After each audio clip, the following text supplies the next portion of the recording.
Half yearly exam में 95% बनेगी guaranteed अगर आप इन स्ट्रेटेजीज को फॉलो करते हैं। सो हेलो एवरीवन, मैं उमर अंसारी और आज मैं आपको बताने वाला हूं ऐसी टॉप 5 स्ट्रेटेजीज जिनका यूज करके अगर आप बैक बेंचर हैं तो आप टॉपर को भी पीछे छोड़ सकते हैं। आइए फटाफट बिना देर करे अपन शुरू करते हैं वो टॉप 5 स्ट्रेटेजीज।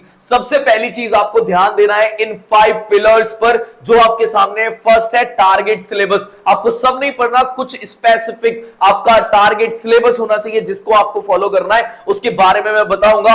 बेसिकली प्रायोरिटाइज करना है 50 to 60% of complete syllabus. NCERT को प्रायोरिटी देनी है, उसके अलावा कुछ भी नहीं। कोई भी अदर बुक पर जाने की आवश्यकता इस समय तो नहीं है, मैं आपको बता रहा हूं, बिल्कुल भी भटकना नहीं है। डेली टाइम टेबल, एक आपका अच्छा टाइम टेबल होना चाहिए, उसी रूटीन पर रहना है, चाहे आंधी आए, चाहे तूफान आए, चाहे त्योहार हो, कुछ भी हो, अपने टाइम टेबल से भटकना नहीं है क्योंकि ये सिर्फ 30 दिन की बात है भाई साहब। और स्मार्ट नोट्स, अब इन पर किस तरह से काम करना है फटाफट से उसके बारे में बात करते हैं। आइए सबसे पहले अपन बात करते हैं focus on 50 to 60% of complete syllabus. ये बात आप बहुत अच्छे से जानते हैं कि हाफ ईयरली एग्जाम में 100% सिलेबस नहीं आता। जो भी सिलेबस आपके पास आ रहा है आपको आइडेंटिफाई करना है एग्जैक्ट एग्जाम स्कोप, जो सेंटर है, मतलब जहां से क्वेश्चंस बार बार रिपीटेड टाइम पर आते हैं उसको देखना है। Tackle high weighted chapters first. कई बार हम क्या करते हैं, जो चैप्टर्स थोड़े से मुश्किल है उनको हम बात के लिए रख देते हैं। ऐसा बिल्कुल भी मत करना। जो हाई वेटेड चैप्टर है भले ही वो थोड़े मुश्किल है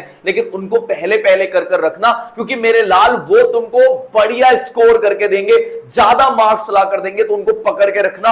और जो इजी सिंपल चैप्टर्स है, आपके सिंपलर जो टॉपिक्स हैं, उनको फाइनल रिव्यू के लिए बाद में रखना, क्योंकि उनको कम टाइम भी दोगे ना तब भी वो तुमको अच्छा स्कोर करके दे देंगे। आइए नेक्स्ट अपन बात करते हैं मास्टर एनसीईआरटी बुक्स। मैं कह रहा हूं इस समय पर मेरे पास ढेर सारे मैसेजेस वगैरह आते हैं, बच्चे बार बार पूछते हैं कि सर एनसीईआरटी के अलावा कुछ और बुक इस समय प्रेफर करनी चाहिए क्या। मैं कह रहा हूं बिल्कुल भी नहीं, इस समय कोई भी अदर बुक पर मत जाना। एनसीईआरटी को एकदम बाइबल ग्रंथ पढ़कर, मतलब ग्रंथ की तरह समझ लो, और वैसे लाइन बाय लाइन, अगर बायोलॉजी पढ़ रहे हो तो एकदम लाइन बाय लाइन रट लो, मतलब याद कर लो, आत्मसात कर लो।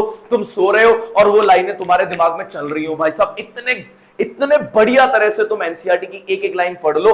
चाहे बायोलॉजी की बात करूं, चाहे मैं एसएसटी की बात करूं, एसएसटी को लेके बच्चे बहुत ज्यादा दिक्कत में रहते हैं। भाई साहब एनसीईआरटी पढ़ो, सिर्फ और सिर्फ एनसीईआरटी पढ़ो, मैं कुछ और सजेस्ट नहीं करता तुमको, ठीक है क्या। NCERT is your ultimate foundation मेरे लाल, इसके अलावा कुछ और है ही नहीं। अगर एनसीईआरटी पर कमांड बना ली, बाहर कुछ और पढ़ने की जरूरत नहीं है। It will create a miracle in your academic life. Exactly मैं आपको बोल रहा हूं। साइंस और सोशल साइंस की अगर अपन बात करें, focus on line by line reading, definitions and in text questions. In text question को जरूर से सॉल्व करना, क्योंकि वो डायरेक्ट क्वेश्चंस है जो आपको आपके एग्जाम में देखने को मिलेगा। मैं कह रहा हूं 101%, ठीक है क्या। उसके बाद मैथमेटिक्स की अगर अपन बात करें तो solve every NCERT exercise problem.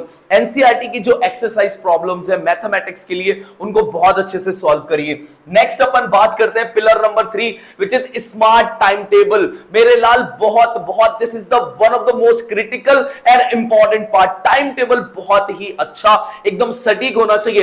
अगर आपको इसके लिए एक पर्टिकुलर टाइम टेबल पर वीडियो चाहिए ना, फटाफट से कमेंट कर देना कि टाइम टेबल लिख देना कमेंट में। मैं बहुत ही जल्दी टाइम टेबल पर एक बहुत ही प्यारी सी वीडियो लेकर आऊंगा। उसके लिए आपने कुछ नहीं करना, daily self study dedicated 3 to 4 uninterrupted hours, मतलब उसमें किसी भी तरह का कोई इंटरप्शन नहीं होना चाहिए। ना तो फोन होना चाहिए, ना कॉल्स आने चाहिए, ना मम्मी को कुछ बोलना चाहिए, ना पापा का कोई काम होना चाहिए, ना दोस्त होने चाहिए, ना चाय होनी चाहिए, कुछ नहीं होनी चाहिए। सिर्फ और सिर्फ वो 3 to 4 आवर्स पूरे तरह से डेडिकेटेड होने चाहिए आपकी सेल्फ स्टडी को। कोचिंग का काम है, स्कूल का काम है, कुछ भी है, वो 3 से 4 आवर्स आपके अपने सेल्फ स्टडी के लिए होने चाहिए। सब्जेक्ट पेयरिंग्स, आपको सब्जेक्ट को पेयर करके पढ़ने की कोशिश करना। बहुत ज्यादा पढ़ने की जरूरत नहीं है, सेलेक्टिव पढ़ो, सेलेक्ट हो जाओ अपने एग्जाम के अंदर बहुत ही अच्छे तरह से। फॉर एग्जाम्पल जैसे अगर मैथ्स की अपन बात कर रहे हैं, with a lighter one daily, मतलब कहने का ये है कोई हाई वाला चैप्टर ऐसा पकड़ लो या कुछ ऐसा वाला सब्जेक्ट पकड़ लो जो समझ में नहीं आ रहा। जैसे आपने मैथ्स रख लिया, अब मैथ्स के साथ में कोई ऐसा सब्जेक्ट रखो जो तुम्हारा जिसमें इंटरेस्ट है। जैसे बायोलॉजी में इंटरेस्ट है भाई साहब, हाँ सर मन की बातें मत बताओ, बायोलॉजी बहुत ज्यादा इंटरेस्टिंग है, तो भाई साहब चलो बायोलॉजी तुम्हारा इंटरेस्ट है तो बायोलॉजी पकड़ लो। मैथ्स पढ़ रहे हो तो उसके साथ साथ क्या पढ़ लो, बायोलॉजी पढ़ लो, ताकि एक में थोड़ा सा खराब लगे, दूसरा वाला पढ़ के मामला हो जाएगा सही। तो इस तरह से कुछ पेयरिंग बना लो, जैसे भी तुम्हारा अच्छा लगता है वैसा पेयरिंग बनाओ। सर पेयर बनाने में हम बहुत अच्छे हैं, इसके बारे में कुछ मत बताओ। हाँ मन की बातें पकड़ ली भाई साहब, चलो फटाफट से आओ। Weekends reviews, use weekends exclusively to review week's topics and pictures. जो भी डायग्राम्स वगैरह है ना, वीकली उनको क्या करो, रिकॉल करो, उनको ड्रॉ करो, क्योंकि अगर हम बायोलॉजी की बात करते हैं तो डायग्राम बहुत इंपॉर्टेंट है,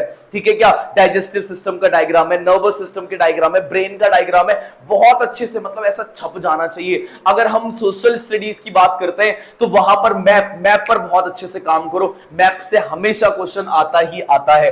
कहने का मतलब है अपना टाइम टेबल बहुत अच्छा बनाओ। Quick notes and formula sheets, ये बहुत इंपॉर्टेंट है।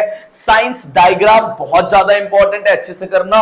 मैथ्स फॉर्मूला वॉल, मैथ्स के लिए एक कुछ इस तरह का आप क्या कर सकते हैं, कुछ फॉर्मूला शीट्स बना लो, या फिर जो बढ़िया बढ़िया फॉर्मूले उनको क्या चार्ट में लिख के वॉल पे चिपका सकते हो, बढ़िया सा कुछ इस तरह का कर लो। सोशल साइंस के लिए आप क्या कर सकते हो, फ्लो चार्ट बना सकते हो। जैसे भाई अगर हम इंग्लैंड का रिवॉल्यूशन का बात करते हैं या फिर भारत के अंदर किसी रिवॉल्यूशन की बात कर रहे हैं, तो वो क्या हुआ था, कौन कौन मेन कैरेक्टर्स के अंदर थे, कौन सा डेट्स मेन थी, तो उनको फ्लो चार्ट के फॉर्म में रखो ताकि आप थ्योरी बना पाओ। क्योंकि अब आप 10th क्लास के अंदर हो और आप थ्योरी अच्छे से क्रिएट कर सकते हो, ऐसा मैं मान के चल रहा हूं। तो आप फ्लो चार्ट के फॉर्म में रखोगे तो आप जल्दी जल्दी एक्टिव रिकॉल कर पाओगे, तेजी के साथ उसको रिकॉल कर पाओगे। Now this is the most important PYQs and timed testing. कहने का मतलब है जो प्रीवियस ईयर में क्वेश्चंस आए हुए हैं उन क्वेश्चंस पे बहुत ज्यादा ध्यान देना और टाइम बाउंड कर देना। कई बार हम क्वेश्चंस करते जाते हैं लेकिन हम टाइम को इग्नोर कर देते हैं। भाई साहब हमने करे 30 क्वेश्चन करे, भाई साहब 30 क्वेश्चन करे, लेकिन 30 क्वेश्चन करने में हमको 5 घंटा लग गया, तो मामला बहुत ज्यादा खराब है। नहीं भाई, टाइम बाउंड कर देना कि 3 घंटे हैं, अब मैं चेक करूंगा कि 3 घंटे में मैं 25 कर पा रहा हूं, 20 क्वेश्चन कर पा रहा हूं, फिर मैं अपनी स्पीड बढ़ाऊंगा उस बिहाफ पर और मैं कोशिश करूंगा कि जब मैं नेक्स्ट टाइम बैठूं तो मुझे उस 3 घंटे के अंदर मुझसे 2-3 क्वेश्चन ज्यादा होने चाहिए जो मैं पिछली बार कर पा रहा था। बहुत ही आसान सा ये तरीका है।